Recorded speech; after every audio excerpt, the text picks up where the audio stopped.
विवाह है और दो और विवाह है जिसे क्या कहते हैं अनुलोम और प्रतिलोम विवाह कहते हैं। इसे में देखेंगे सबसे पहला जो विवाह है उसका नाम है ब्रह्म विवाह। क्या है? पहले विवाह का नाम क्या है? ब्रह्म विवाह है, जो आधुनिक समय में क्या है? आधुनिक समय में जो विवाह होता है उसे क्या कहते हैं? ब्रह्म विवाह कहते हैं। जिसमें क्या होता है? कन्या पक्ष मतलब कि लड़की के पिता क्या करते हैं? एक उचित वर को ढूंढकर क्या कर देते हैं? विवाह कर देते हैं। उसे क्या कहते हैं? ब्रह्म विवाह कहते हैं। ये सबसे ज्यादा प्रचलित है आज के जमाने में यह विवाह। और प्राचीन समय में भी सबसे ज्यादा प्रचलित विवाह ये था जिसमें क्या होता था? कन्या का पिता क्या करता था? एक उचित वर को ढूंढकर क्या कर देता था? अपनी लड़की का विवाह कर देता था। दूसरे विवाह की बात की जाए तो देव विवाह। दूसरा विवाह जो था उसका नाम क्या है? देव विवाह था। देव विवाह में होता क्या था? लड़की का पिता क्या है? लड़की का पिता अपने घर में एक यज्ञ का आयोजन करवाता। क्या करता था? एक यज्ञ का आयोजन करवाता था। उसमें ढेर सारे पुरोहितों को बुलवाता था और जो पुरोहित क्या है? जो पुरोहित उसे विधि विधान से उस यज्ञ का संपादन कर देता था या संपन्न कराने का कार्य करता था, उससे क्या कर देता था? वो पुरोहित से क्या कर देता था? अपनी कन्या का विवाह कर देता था। तो उसे क्या कहते हैं? दैव विवाह कहते हैं। दैव विवाह किसमें प्रचलित था? तो ब्राह्मणों में प्रचलित। कहां पे प्रचलित था? ब्राह्मणों में प्रचलित था। नेक्स्ट बात की जाए कौन सा विवाह था? आर्ष विवाह था। आर्ष विवाह में मैंने जैसे बताया एक जोड़ी बैल देता था। कौन? वर पक्ष दिया करता था। आर्ष विवाह में लास्ट विवाह है प्रजापाति विवाह। प्रजापाति विवाह में पुरुष और कन्या से क्या किया जाता था? सामाजिक उत्तरदायित्वों को पूरा करने का अनुरोध किया जाता था।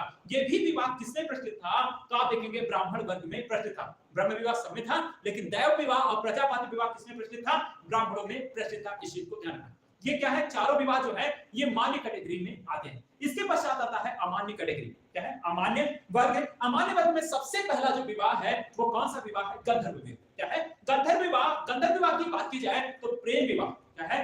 प्रेम विवाह या फिर जिसमें क्या किया जाए? पति पत्नी को क्या चुने या फिर पत्नी पति को चुने, मतलब एक दूसरे की इच्छा से जब क्या होता है? विवाह होता है तो उसे क्या कहा जाता है? गंधर्व विवाह कहा जाता है। इसमें एक चीज और ध्यान रखना है, जो स्वयंवर प्रथा क्या है? जो स्वयंवर प्रथा है उसमें भी क्या कहा जाता है? उसे किस श्रेणी में रखा जाता है? तो गंधर्व श्रेणी में रखा जाता है। इसके पश्चात आप देखेंगे और जो विवाह है उनका नाम है असुर विवाह, राक्षस विवाह और क्या है? पैशाच विवाह। तो ये हो गए 8 विवाहों के प्रकार। इसके पश्चात विवाह दो और आते हैं, एक आता है अनुलोम और दूसरा आता है प्रतिलोम।